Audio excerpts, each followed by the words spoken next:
ようございます。夕陽無限、無奈只一息間燦爛。魔女は風でございます。皆様どうぞよろしくお願いいたします。大家好，好耐冇見，好耐冇拍片，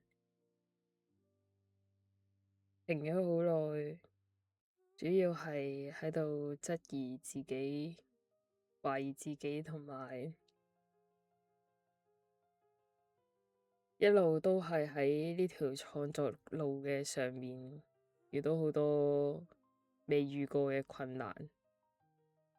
所以就停咗一段時間。咁今日返嚟呢，我就係諗住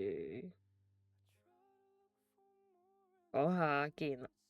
樣揾自己嘅定位，係啊，即係我都好明顯唔係一般常見嘅高能量高輸出 YouTuber、VTuber 乜都好啦，係啊，絕對唔係嘅，我嘅能量係極低嘅，係啊，咁就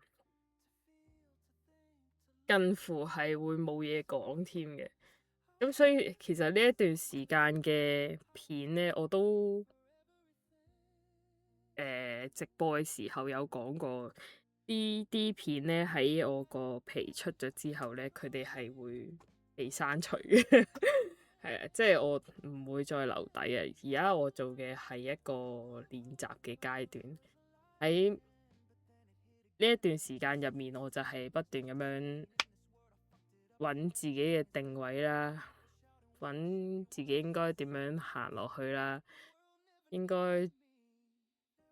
做一個點樣嘅人，點樣去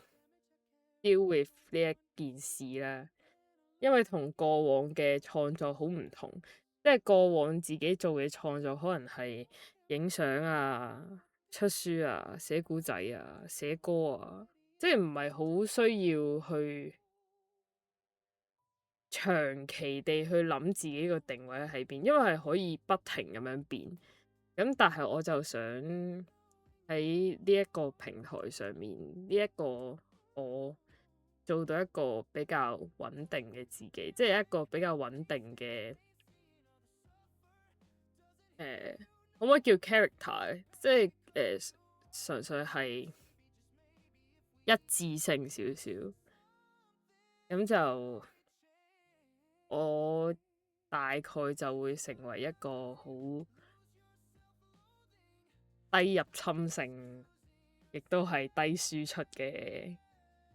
人類咯，係啦，咁就會完全係之後就會變成主要直播啦，係啦，咁就會喺 Twitch 嗰度搬翻去 YouTube 啦，係啦，咁就喺 YouTube 度做翻直播啦。咁咧就好多人都會，即係我見好多其他前輩們咧都係即係會剪啲 clips 啊，跟住自己剪啲片出嚟，剪啲 highlight 出嚟，跟住就可以即係叫做有啲嘢俾人睇。咁我就好似唔係呢類人啊，我亦都冇咩高潮迭起嘢可以剪出嚟，我係可以好平淡無奇。即係如果你冇嘢做夜晚，即係都係雖然我而家喺朝早啦，但我之後應該會夜晚做。咁就你想有啲背景聲嘅話咧，我呢個台將會係非常之適合你嘅，因為我係唔會係咁講嘢嘅。即係你睇我睇過啲片咧，都睇得出咧，我係唔係好講嘢，係啊，亦都係講嘢好慢。所以我相信會係一個比較比較安靜嘅台啦，或者係呢個係我想做到嘅一致性咧，係啦，係啦，呢個就係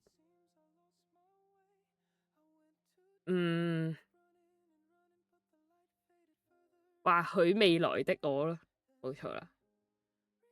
就咁。では皆さん、良い一日ありますように。真島和恵でございました。